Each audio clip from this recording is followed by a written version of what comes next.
Hello and welcome to yet another episode of the Reverse Sweep Show. Uh, it's time for Champions Trophy. It's coming closer, but we are looking into a lot of ODIs that are happening all around the world. So, AB, what have you been up to? Have you been following the Tri Series, the India-England series? Hell lot of ODIs happening. Sri Lanka playing a two-match series versus Australia. What have you been up to? Yeah, SS been busy with work, and it's been a bit hectic that side of life. So not been able to follow a lot of cricket, but definitely followed a bit of India versus England ODI series. That was an interesting series and some good performances from the Indian team. Shubman Gill scoring runs up the order as usual. Shreyas Iyer coming into form again, and plus the bowling attack also looking decent. I wouldn't say very good, and plus the Bumrah vacuum is showing up. But still, looking forward to the Champions Trophy and how the Indian team performs there. I think my personal sense is we still walk into the tournament as favorites.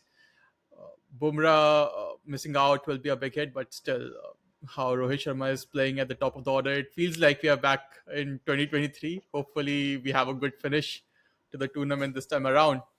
So yeah, that's about it from my side of things. That is what I've been up to. What about USS? What have you been up to? What cricket have you been following? Yeah, in terms of watching the games as they are happening, of course, it was India and England. India going in with a three spin attack that is bound to go into UAE as well. I think they are preempting the fact that it's late season over there and ILT20 games have also been a bit low scoring, at least the initial ones were. So yeah, it seems that India's chips are very clear. They're going with five spinners in the squad as well. So also just trying to absorb all the preview content that's out there. Australia has a lot of injuries. Sri Lanka made the best use of it. We also had a tri series for once happening in ODI cricket. That was really fun to follow, at least watched the long highlights that were posted on YouTube. But we are not a preview podcast. We delve into hypotheticals and what ifs. And we thought to do some content around the Champions Trophy, which has been waiting for 8 years. Pakistan has been champion since 2017. So now finally they are going to play Champions Trophy at home, at least partly, with India not playing their games in UAE. So we thought to do some content, especially focusing on 2025. And AB, for the listeners, what exactly is the topic all about? Yeah, so as you said, we're going to talk about Champions Trophy. So we have eight teams and a lot of superstars across those eight teams. So what we thought of doing today is creating our own hypothetical 11 from the squads that have been released. So all the squads have been finalized. We know which are the players who will be featuring in this tournament, and then we go about it how we create any hypothetical 11 on this show. We form the best combination that we think we can create from these eight squads of players. Hmm. Yeah, I think this will be quite an interesting exercise. Trying to form a combined 11, lot of great picks out there. We have to keep the conditions in mind. Uh, and there is some unavailability of players, at least from Australia, some big names missing. And ODI cricket, when it falls under like the middle of the World Cup cycle, you are bound to get some new names. I was looking at the New Zealand bowling attack. A lot of, let's say, new names. We have moved on from the bold Saudi Jamieson era.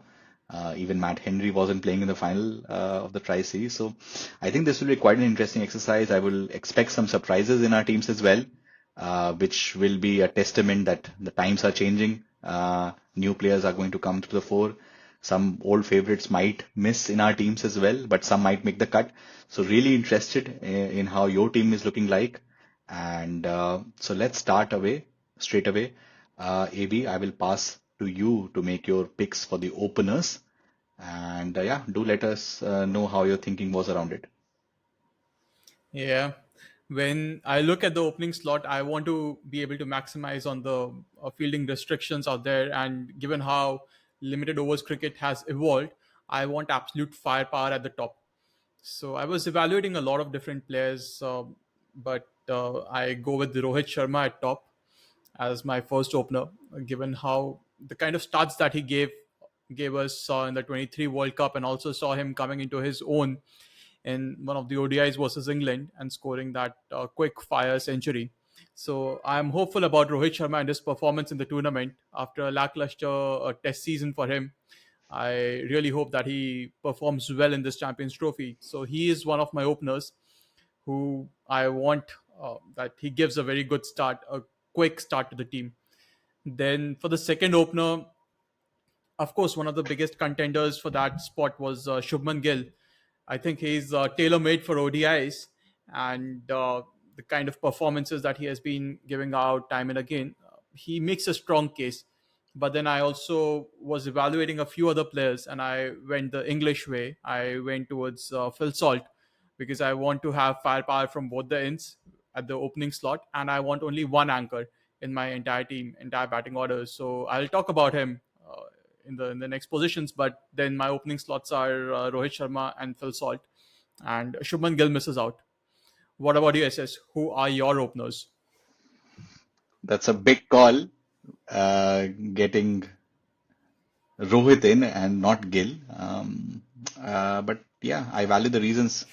There might be a recency bias as well, looking at that fabulous century he scored versus England. But I think we showed it in 2023 World Cup as well, that how the new Rohit 2.0 in ODI cricket, just going full intent and giving those fast starts, can be so helpful for the team. Phil Sort is not something that was on my radar. It's a very interesting pick. When I looked at it, I had the same names under consideration. I also looked at Babar Azam because the World Cup is happening in Pakistan. Sorry, the Champions Trophy is happening in Pakistan, and is now opening for them. And he always looks good on the eye, and especially on those wickets, he might do well. But I don't think he's right at the top of his game.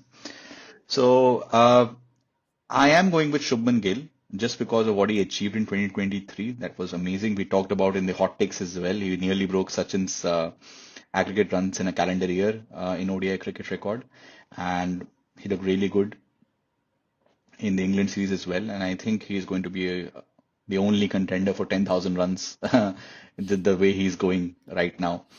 I think the ODI format suits him a bit. The only thing that I would worry about are sticky wickets if they happen in UAE. I still feel he's a guy who likes true bounce. If the pitches are totally flat, if they are sticky and difficult to come on the bat, I mean, any batter struggles, but he, I think, struggles a little bit more than the other elite batters. But if he gets a good start, I think he can make a lot of runs. I will go with Shubman Gill as my first opener. I'm not completely bought into the Rohit Sharma back into the form thing. It's a difficult one, but I feel that Shubman Gill can give me more consistency than Rohit Sharma can. And second, I'm going with someone who trumped both of these guys in a way in the biggest moments. And for him, statistics don't matter. His intent matters. He might get out cheaply, but when the big games come and when you really want those fast runs to just take the momentum away, Travis Head is your man. He has shown time and again. I think there's no point questioning his statistics, his technique.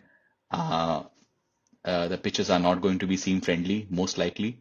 I think he can do really well. People know that they can attack his middle stump, leg stump, but he still makes runs. People tried attacking him short ball, he still makes runs, and he makes runs at the biggest of moments. And he gives me the left and right combination as well.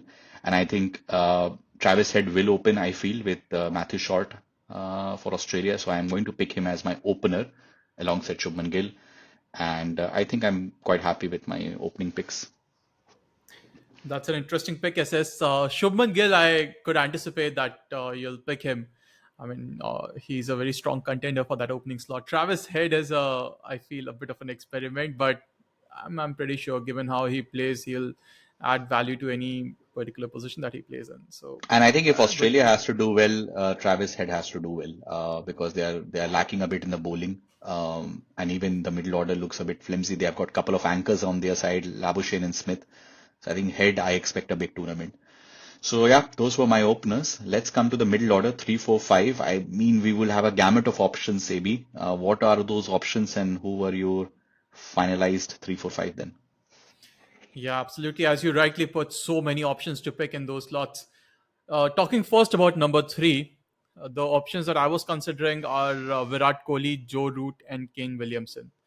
Fabulous batters, all of them. But when we talk about ODI cricket, then nobody comes close to Virat Kohli, right? He's one of the best ODI batters of the recent times. And for those reasons, I go with Virat Kohli. Nothing against Joe Root and Kane Williamson, but I just feel Kohli, when in form, is a bit better than everyone else out there.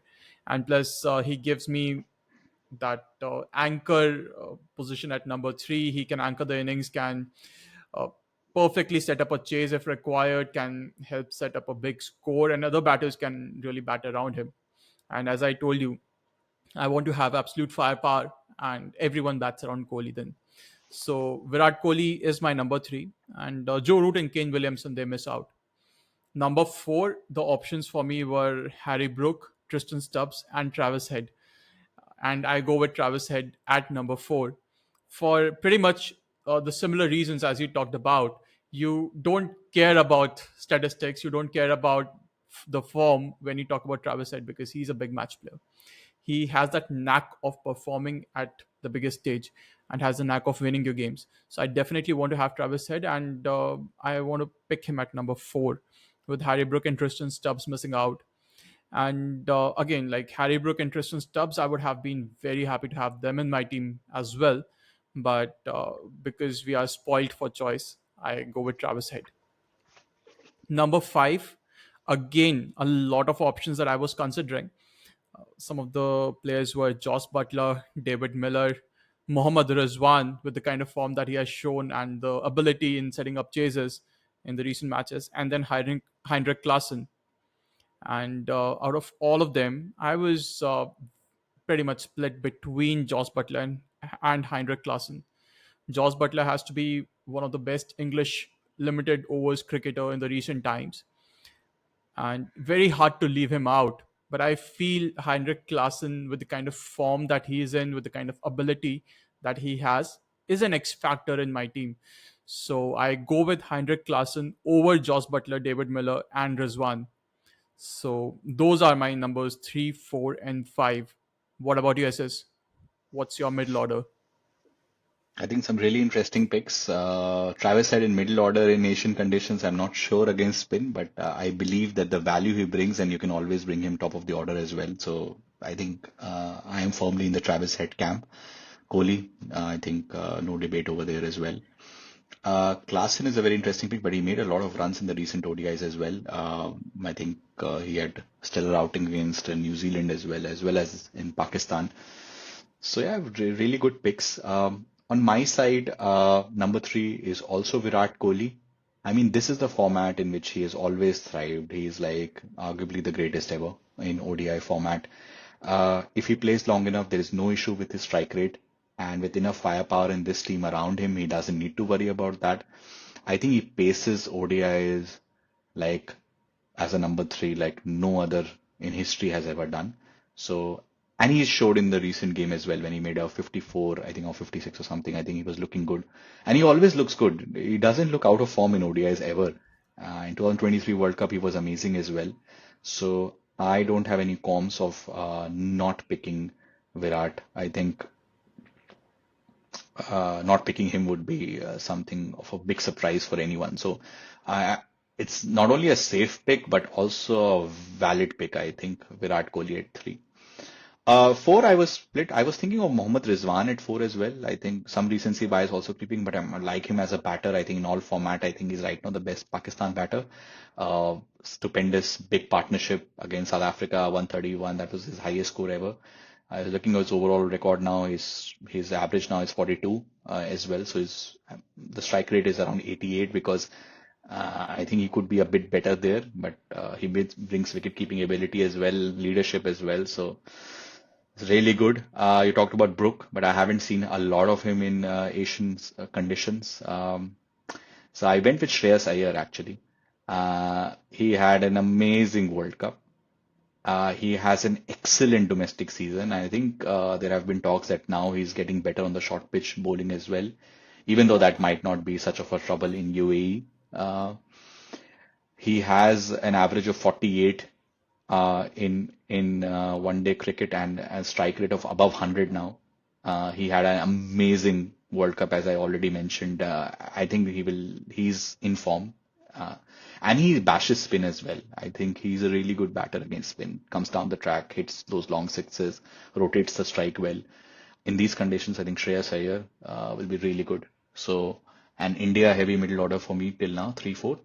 5, I was split between, as I said, Rizwan at 4 or 5 and Klaasen as well. But I go with Butler. I think he looks always really good. Looked good in the T20s as well against India. Has a wealth of experience, plays all around the world, uh, and can also give you a wicket-keeping option, even though he doesn't now keep for England just because of his workload management. But I think Butler can be a good wicket-keeping option as well. So Kohli, Iyer, and Butler are my 3, 4, and 5. That's a fairly strong middle order SS, and Shreyas Iyer, I feel, is one of the most underrated middle order batters going around in the world right now. Specifically, given how he comes in and out of the Indian side, but definitely in the ODI format, he has to be one of the most consistent number fours. So, got to give it to you for that. And Josh Butler again walks into any side on most days. So, yeah, that's a Would fairly you say strong. that Josh Butler will go down as the greatest white ball cricketer for England? It will be a close call between Joss Butler and Owen Morgan. Morgan won them the World Cup and kind of set up the entire template behind which they went on to win it. So, Mm, if anything, then Owen Morgan currently trumps Butler in that department mm, because Butler primarily followed the template that Morgan set up. mm. But yeah, when it comes to pure batting skills, then probably Butler is an inch ahead of Morgan. But let's see, Interesting. Butler still has a few years ahead of him. What about USS? What's your take on that? Since you put me on the spot and asked me that question. Yeah, we digressed a bit, but yeah, I think it was a fun question to ask because I mean, automatically the names come will be of the 2000s and 2010s because England were pretty ordinary ODI outfit before that. I mean, overall, if you think it could be a Flintoff, a Peterson, somebody of the 2019 team, um, I think Morgan is a really good shout. Um, but I think in the overall contribution, if you look at white ball and T20, both T20 and ODI, I think Butler is already the greatest white ball cricketer from England side. I would go for it. Interesting. Yeah. And Okay. you seem to be really proud of having Butler at number five for your side. Yes. Yeah. Exactly. Exactly. That was just my way of saying that Klaasen and Butler, there's no competition. Butler, you go any day. All right. Now, let's come to the lower middle order now. Yeah, this is where I have my all rounders. And the first all rounder is someone who is a rarity in cricket these days. And that is Hardik Pandya. Very few players around the world right now who can give you pace, bowling option, and are a genuine batter. With Pandya, you never know whether he's a batting all rounder or a bowling all rounder because he can open the bowling for you as well as we have seen in the recent times, plus bowl those crucial overs for the team. And with the batting, we know what he brings to the table. So number six for me is Hardik Pandya. I don't think anyone comes close to this in world cricket right now. At some point of time, a few years back, maybe Ben Stokes could have been in that spot, but he has retired from ODI cricket, stopped bowling. So yeah, Hardik Pandya for me is a no-brainer, and he gives the balance that any team would envy. I mean, in an ideal world, you could expect an Australian one like Cam Green or Boy Webster or Aaron Hardy, but none of them have the pedigree so far. I also was struggling with this one that who can compete with Hardik? So Omar Zai of Afghanistan came to my mind. He can bowl some medium pace. Marco Janssen could come in, but none of them have like the equivalence of batting, bowling, and just the experience and just a clutch player. So I think difficult to think of anyone else apart from Hardik. Yeah, absolutely. And then number seven, again, an all rounder from India, this time a spinner. I go with Akshar Patel. It was a close shot between Akshar and Jadeja. I went with Akshar because I feel, given the recent form, Akshar slightly trumps Jadeja. We saw even in the 24 T20 World Cup that the Indian team used Akshar much higher up in the batting order and not Jadeja. So, given the batting form and also with the bowling fielding, I feel Akshar is someone who will be able to bring more value to my team. So I go with Akshar. Jadeja a close miss. And then number 8, I want another spinner in my team, so I go with one of the best spinners going around the world right now. I go with Rashid Khan from Afghanistan. He can also be a pretty handy batter down at number 8 for me. So, I mean, with the bowling skills, it's pretty much a no-brainer that I want to have him in my squad. And specifically when we are playing matches in UAE and Pakistan, the pitches might help the spinners a little bit. So Rashid Khan with his fast leg breaks and googlies, I go with him at number 8. So Pandya, Patel, Aksar Patel, and Rashid Khan are my 6, 7, 8. All of them all rounders and give me amazing bowling options and batting depth. What about you, SS? Yeah, completely in tune with you in terms of the team combination that we wanted bowling all-rounders at this stage. And looking at how the team selections have been done, I think Hardik Pandya at 6 and what the kind of alternatives that we presented, I think this was one of the clearest shouts that we had. So Hardik at 6. 7 for me, yeah, Aksar, Jadeja, that was the toughest one. And if you asked me before the England series happened, I would have gone with Aksar for sure, and I wouldn't have even looked at stats, considering the form, considering the role that he will play, he will get to play, especially in UAE, the Champions Trophy. But I think I was impressed with Ravindra Jadeja for once in ODI cricket in the England series. Ravindra Jadeja in isolation doesn't pick as many wickets as I would actually want him to pick, especially in a two-man spin attack when you are playing anywhere apart from Asia, where you might even play one spin. I don't think, and that was the case when Ashwin Jadeja were moved on from UZ and the Kulcha experiment that happened because Ashwin Jadeja were not picking enough wickets in ODI cricket. But when you get the with Ashwin going away and you have the three-man spin attack, I think both Jadeja and Aksa will come into the fore. And because of the Jadeja's form that I saw in England ODIs, I had to revert to stats to give me a more unique picture. Now, Jadeja obviously has played close to 200 games and has picked like 226 wickets. Both Jadeja and Aksar, in terms of economy, are pretty much bang on 4.8. When it comes to average, 35 for Jadeja, 37 for Aksar. Not much to choose from. You might say that Jadeja is a bit better, but in terms if you counter the form, it's not much of a difference. The big difference comes in terms of batting averages. Of course, Jadeja averages around 33, while Aksar is averaging around 22. Maybe because he bats a bit lower down the order, hasn't played a bit of bigger innings. Strike rate Aksar is of course a little better. Just on the basis of if you need bigger innings to come in, even though Aksar has been experimented by India to come at number 5 to be the left and right thing, I still somehow favor Jaddu. I think he has got one big tournament left in him, and I think this could be that. He's shown that kind of form versus England as well. So this was like a pick between like you pick any of them, and I think you will get what you're looking for. I think I will pick Jaddu at 7 and not Aksar. And Aksar is so unfortunate that he will also miss out on my number 8 because I've got to win with Santner. I've got a big soft spot for him. He showed that in the Tri-Series final, 10 overs. He picked 2 for 20. Imagine now in a new age of ODI game in which you are just giving away runs at two economy of two in a final. I also went and looked back at the scorecard of 2019 India New Zealand semi-final as well. He bowled a crucial spell, 10 overs, 3 for 34. He even bowled really well in a Dharamshala game in the World Cup of 2023. In the finals or in the semi-finals, when India scored 350, 360 runs, he gave at only 5 runs per over. I think he's a very canny cricketer. He showed in the Test series as well. He can just roll into Test cricket and do really well. And I think on those UAE pitches, he can be really handy. He bats pretty well as well. Has a strike rate of 92 and has a batting average of 27. So I think I will go with Santner at 8. And Aksar, like his entire career, he gets stumped by Jadeja somehow in bigger things, and now he's getting stumped by Santner in this team as well. He's so unlucky, and it feels almost awful and so bad that he misses out of this.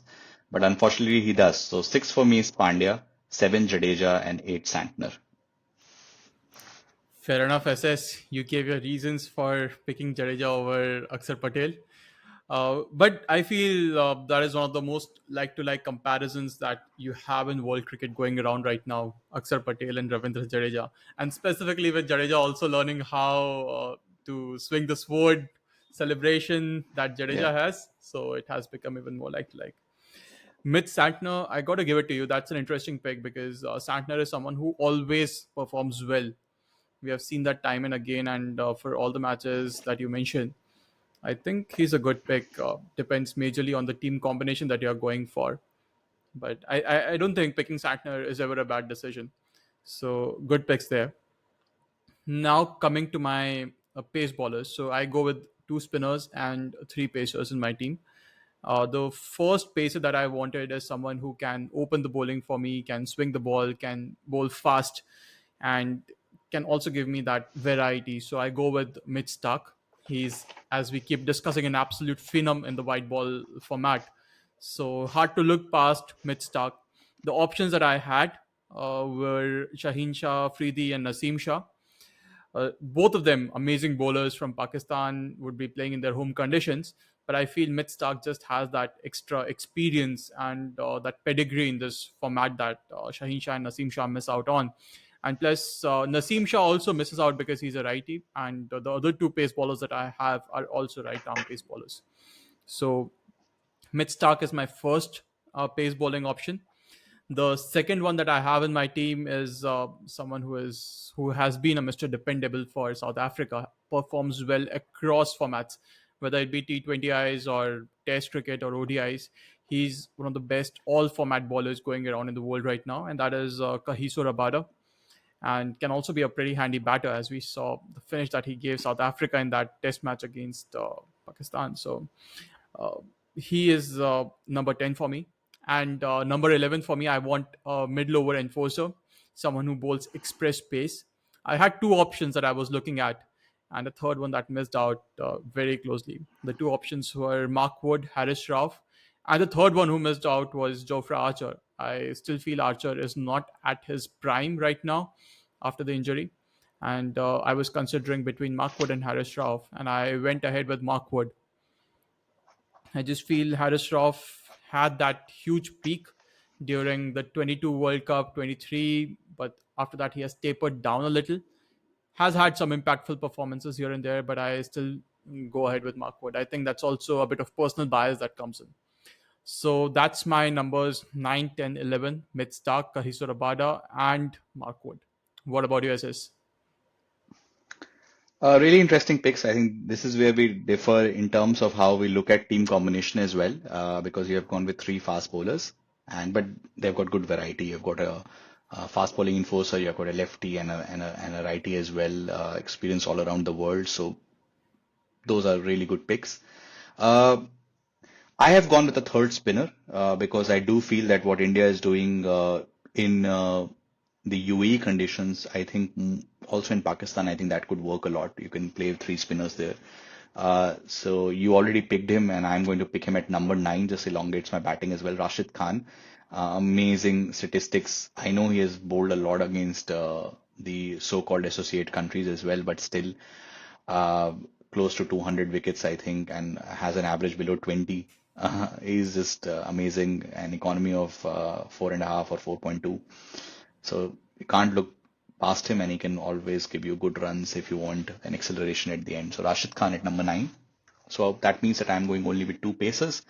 One of them is common to you, Mitchell Stark, left arm pacer, 225 wickets, World Cup winner, always comes big in ODI World Cups, and I think in Champions Trophy. I think he's in good form as well in general. He's 35, but I think he looks fit. He's the only fit guy in Australian team in terms of bowling, and I think he will have a big role to play for them as well, and in my team as well. So mid Stark, just on his overall record, overall pedigree, and the kind of skills he brings, I think all conditions, I think he can do very well. So he is my number 10. And my second fast bowler, because we already have Hardik as a third pacer. So my second pacer, I had to pick somebody from Pakistan.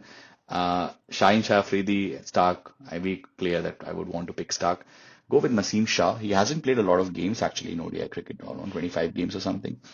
But excellent average of 22, strike rate of 26. So every 5 overs he picks a wicket. Similar economy as Rabada, but has better strike rate and better average. And I think he's, of course, we always say he's a star of the future. He will go on to play many, many games for Pakistan, win them a lot of games. He bowled really well in Australia as well, even though Haris Rauf did as well.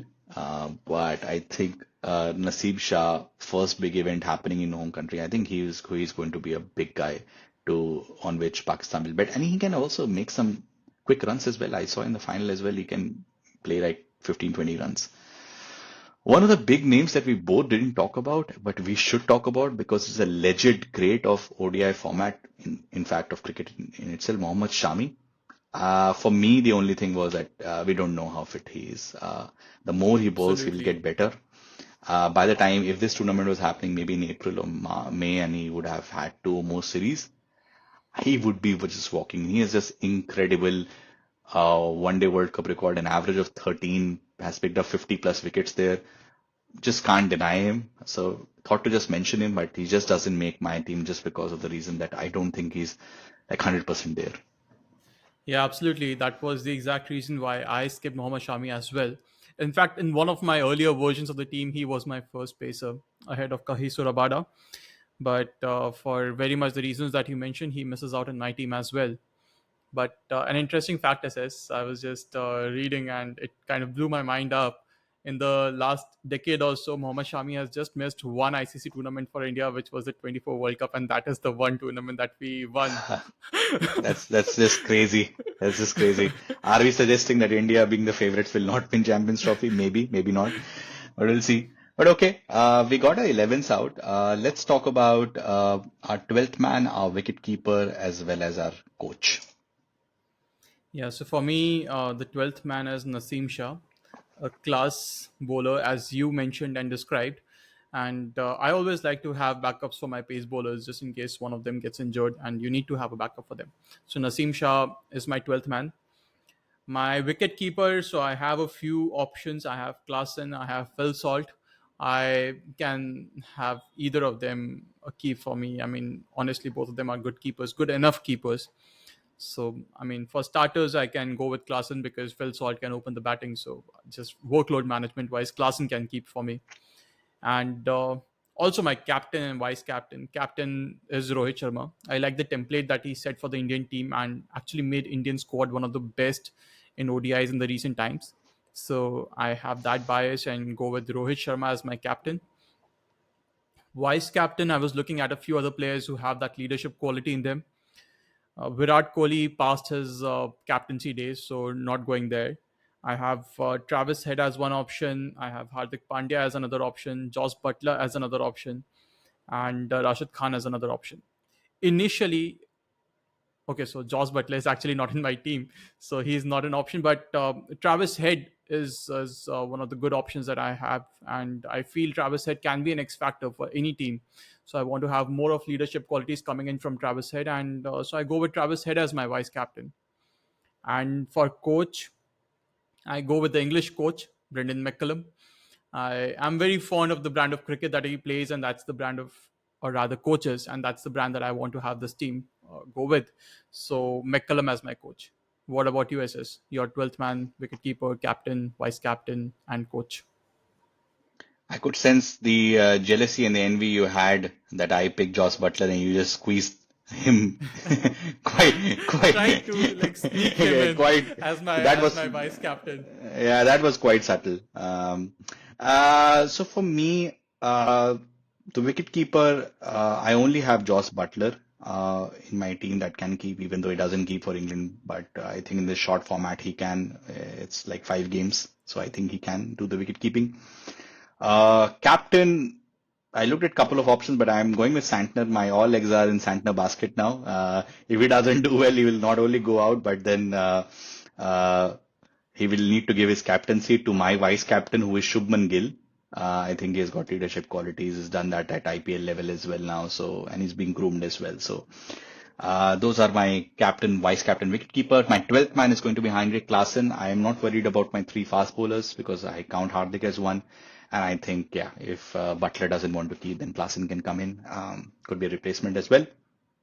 Coach, A bogey pick. I'm looking at someone who has done some wonderful things for Sri Lankan cricket. Won an ODI series against India as well. Sanat Jayasuriya, he's an all-time great. He has won a Champions Trophy as well. He is well respected in Sri Lankan camp. They won the 2-0 against Australia as well. I think Sanat Jayasuriya might know a bit about playing in Pakistan. So Sanat Jayasuriya for me is my coach. That's an interesting pick. What interests me the most is your choice of coach, Sanat Jasuri. I absolutely love him as a player. What he brought to the table, and we have also seen Loved how and he has feared. turned loved and feared, absolutely. And we have also seen what he has done with Sri Lankan cricket in the short time that he has been the head coach. Some Yeah. amazing wins that Sri Lanka has had. So a good pick, SS. So now All right. just Let's do the summary then. Yeah, absolutely. So I will go first. I have Rohit Sharma and Phil Salt as my openers. Virat Kohli at number three. Travis Head at four. Klassen at five.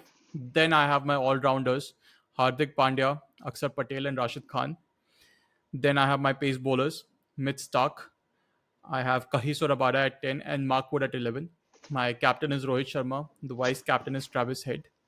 12th man is Naseem Shah and coach is Brendan McCullum. Over to you, SS.